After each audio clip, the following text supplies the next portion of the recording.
Mais Inclusão, um programa radiofônico que compartilha histórias inspiradoras para transformar a consciência da sociedade moçambicana em relação aos direitos das pessoas com deficiência. Mais Inclusão, do Rovuma Maputo, do Zumboídico.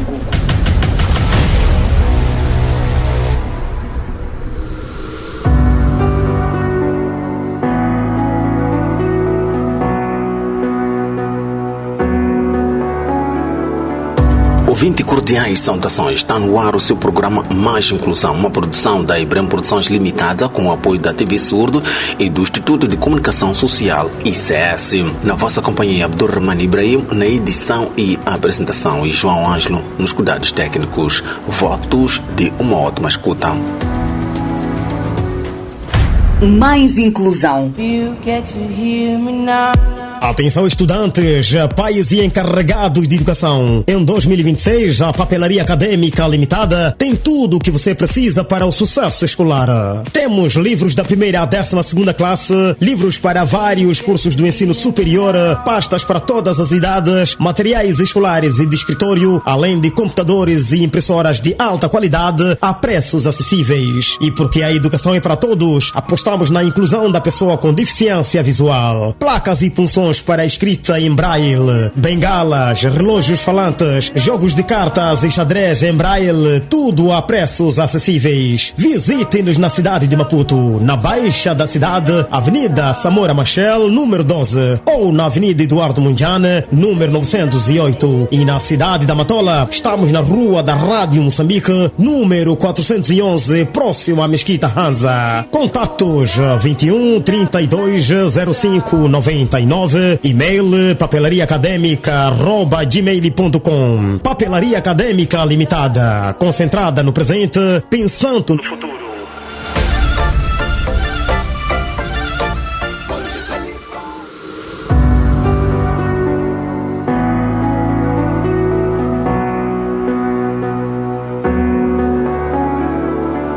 Estimado ouvinte, pode acompanhar esta e outras notícias nas nossas redes sociais, o Facebook e YouTube. Para isso, basta pesquisar por Mais Inclusão e subscrever ao nosso canal. Amigo ouvinte, nesta edição vamos acompanhar uma história de um jovem com deficiência físico-motora que sofreu as inundações no distrito de Marraquém.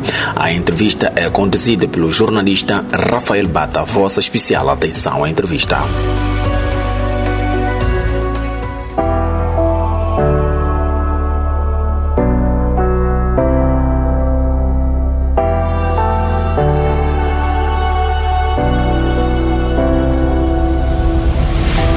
Sejam bem-vindos a mais uma edição do programa Mais Inclusão. Nesta edição vamos abordar o tema das mudanças climáticas. Hoje vamos falar com o senhor Geraldo Muyambo, residente no distrito de Marraquém, província do Maputo, que vai nos falar sobre os desafios. Nesta temática falamos de mudanças climáticas. Geraldo, seja bem-vindo ao programa Mais Inclusão. Obrigado.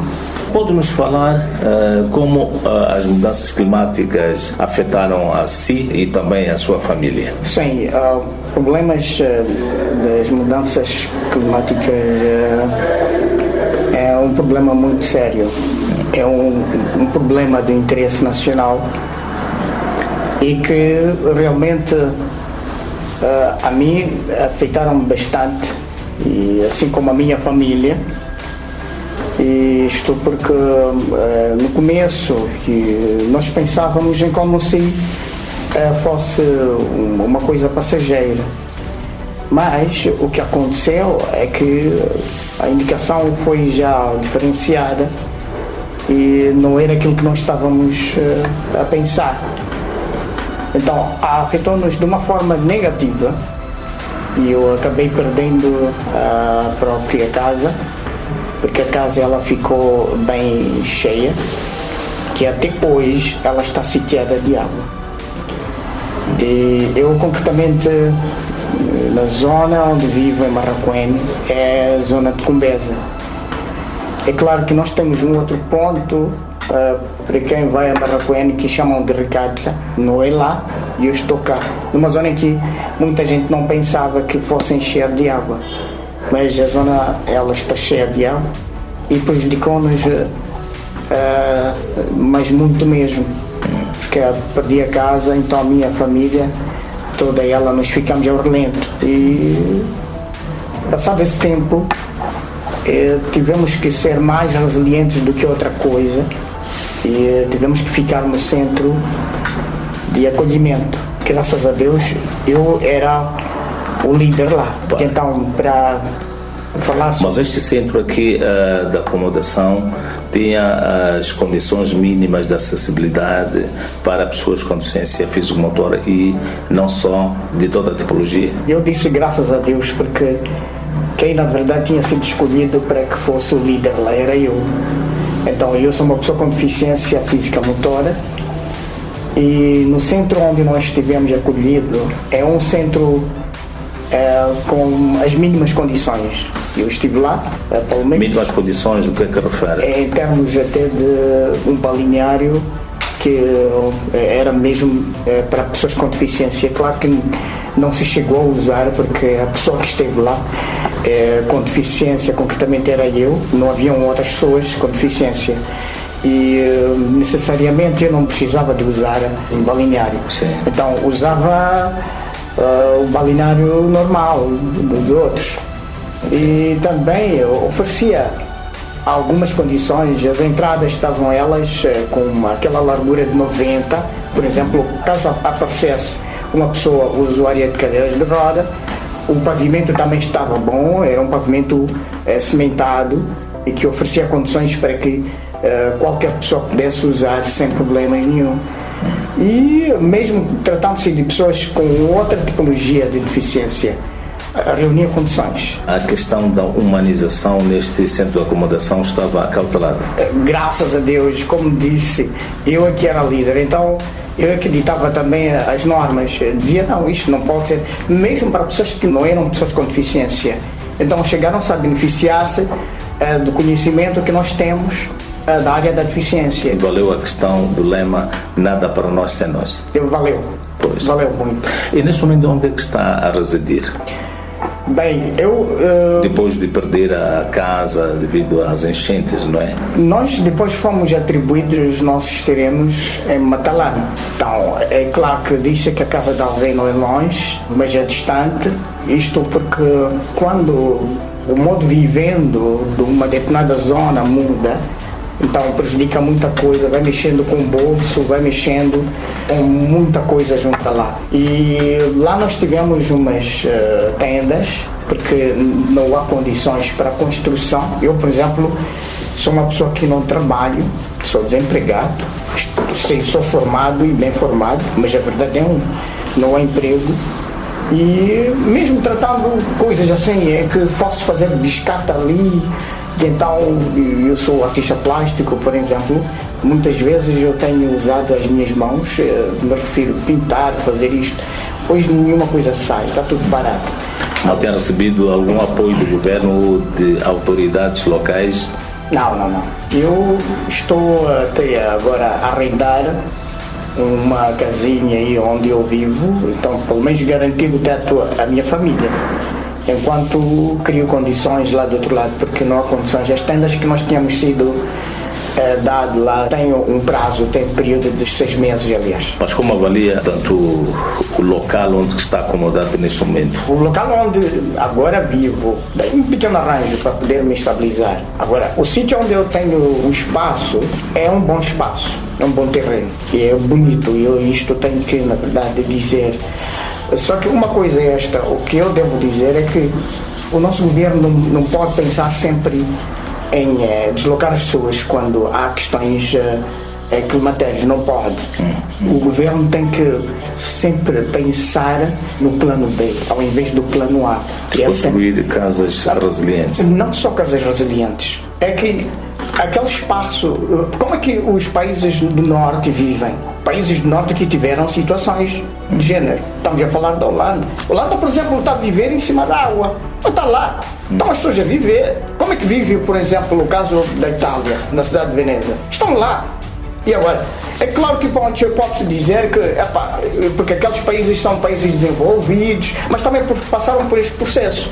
E nós não havemos de queimar o tempo deslocando as pessoas sempre que houver intempéries. Será que nós temos essas condições para construir algumas casas em cima da água, olhando a questão das estradas que nem estão em condições para pessoas com deficiência físico-motora? Eu falo dessa forma porque nós temos muitos técnicos formados em termos de gestão de águas, entre outras formas, engenheiros e tudo mais, hidráulicos.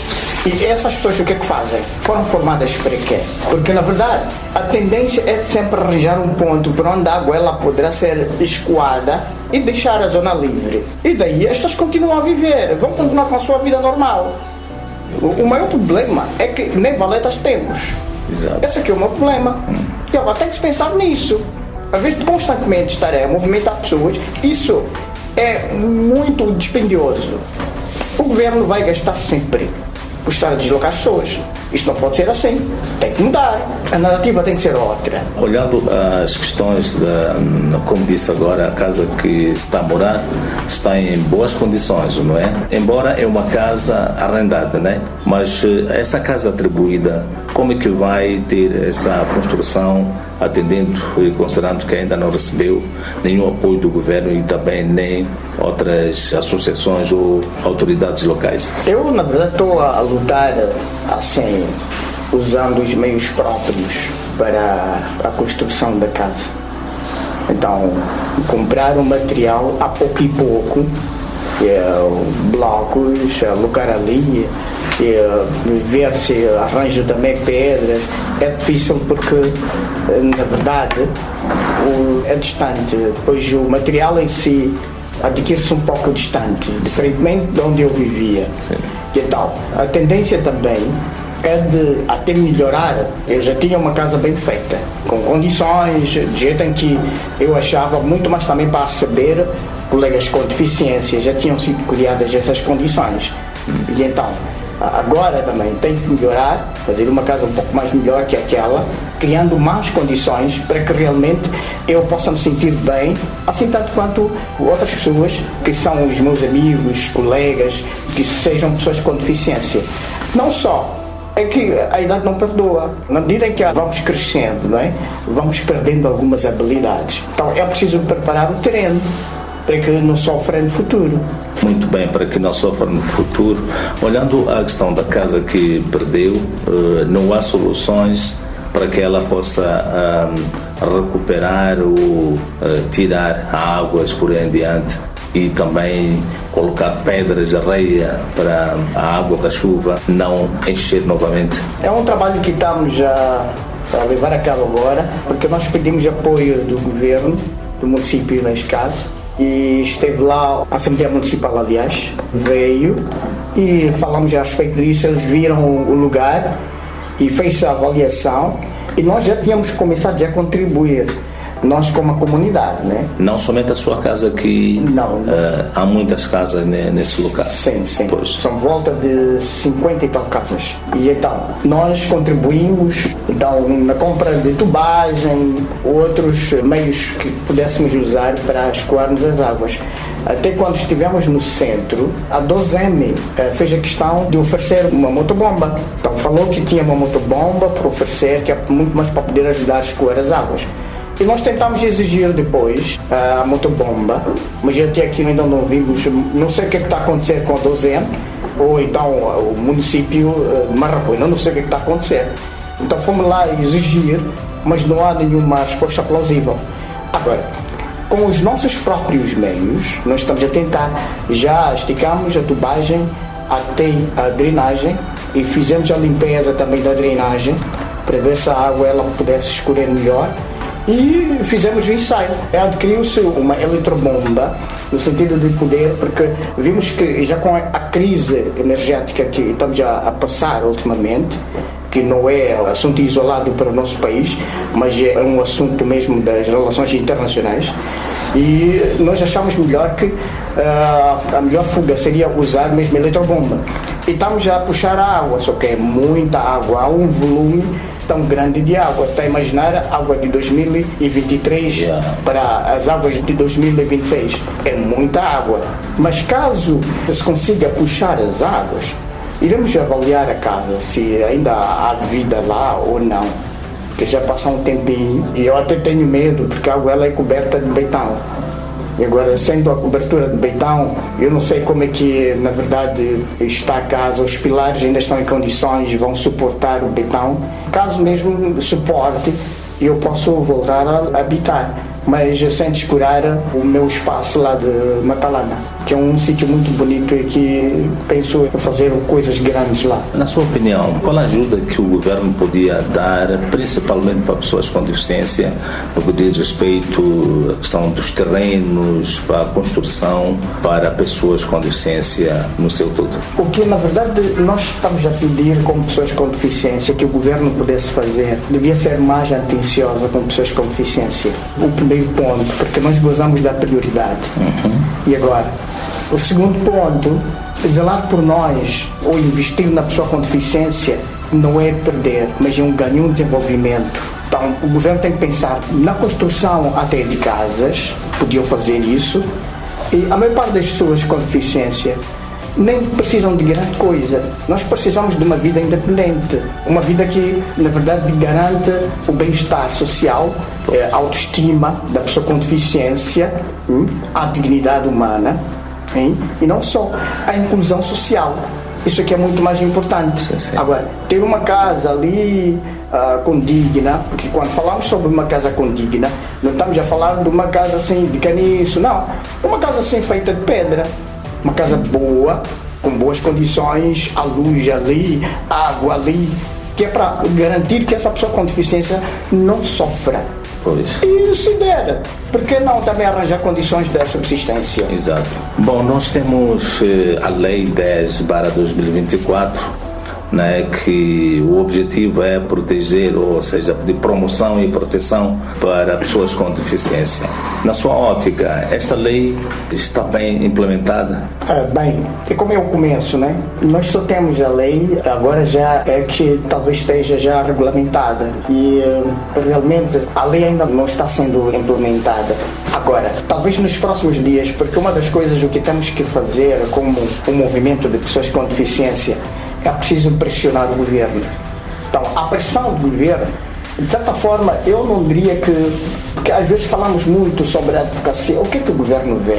O governo não é uma entidade com deficiência visual. Não, consegue ver, enxerga. Então vê o que é que está a acontecer conosco.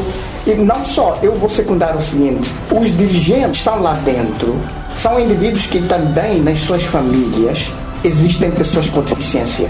Então, é uma situação vivida. E eu tenho que dizer aqui, a deficiência é uma situação que ela atinge todas as áreas. É transversal. E agora, sendo assim, a lei ela não está sendo implementada. Mas nós precisamos pressionar sim o governo. É preciso. É claro que vamos usar a advocacia, mas estamos sempre a advocar.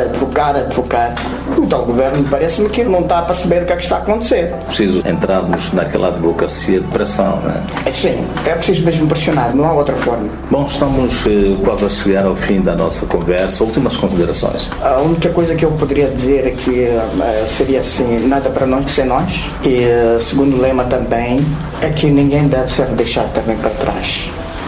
Então o governo tem que puxar-nos e não perde nada por fazer isso, até quando muito é ganho.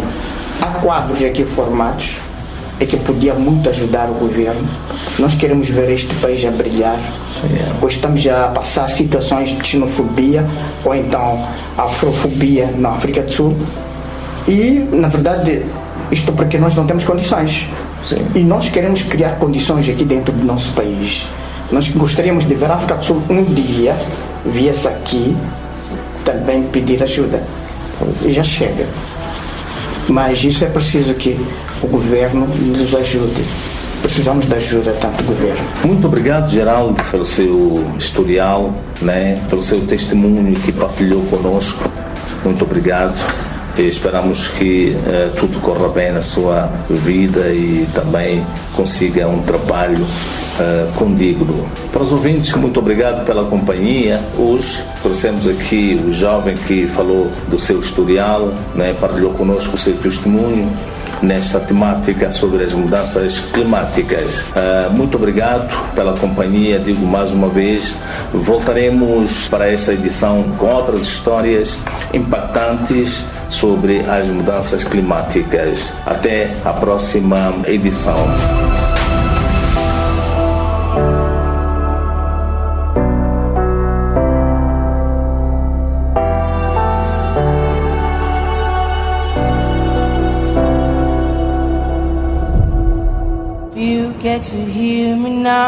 Atenção estudantes, pais e encarregados de educação. Em 2026, a Papelaria Académica Limitada tem tudo o que você precisa para o sucesso escolar. Temos livros da primeira à 12ª classe, livros para vários cursos do ensino superior, pastas para todas as idades, materiais escolares e de escritório, além de computadores e impressoras de alta qualidade a preços acessíveis. E porque a educação é para todos, apostamos na inclusão da pessoa com deficiência visual. Placas e punções para escrita em braille, bengalas, relógios falantes, jogos de cartas e xadrez em braille, tudo a preços acessíveis. Visite-nos na cidade de Maputo, na Baixa da cidade, Avenida Samora Machel, número 12, ou na Avenida Eduardo Mundiane, número 908. E na cidade da Matola, estamos na Rua da Rádio Moçambique, número 411, próximo à Mesquita Hanza. Contatos 21 32 05 99, e-mail papelariaacademica@gmail.com. Papelaria Académica Limitada, concentrada no presente, pensando no futuro.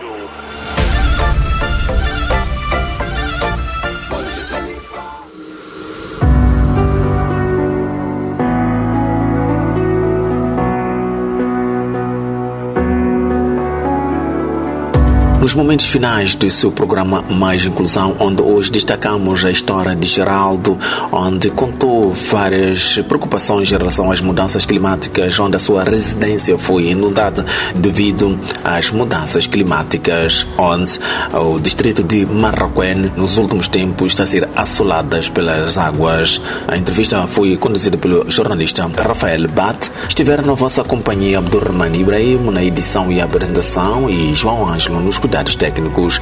Mais Inclusão, uma produção da Ibrahim Produções limitada com o apoio da TV Surdo e do Instituto de Comunicação Social ICS. Até a próxima edição.